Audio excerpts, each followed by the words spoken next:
अरे केतेबेले आसबे केतेबेले आसबे केतेबेले आसबे इयो माँ हे पा आसीगले आपण मैंने भावुवे ना मुझे पागली भाई एपट सेपट कौन हो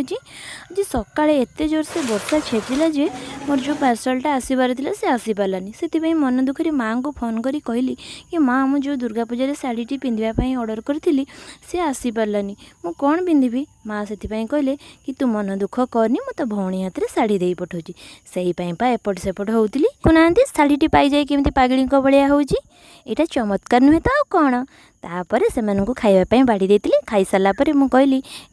अरे तुम मान भितर मेहंदी किए लगाई मत टे लगईदेल देखुना केमती एपट सेपट कर मेहंदी लगई देछि भल लगुच ना तापर से मैंने चलीगला संध्या भी हो जाता मु लुगा फटाफट लुगा धोई आसी संध्या दे सारापर सब द्वार बंधरे एमती रंगटीपा लगईदेली कहीं आज हूँ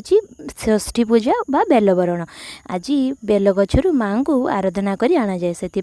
सब द्वार बंधरे रंगटीपा दि जाए मुझे देती निजे पादरे अलता लगे देती आज डिनर बन रुटी सह मशरूम चिली मु तो जाऊँगी खाइबे रहुची जय जगन्नाथ।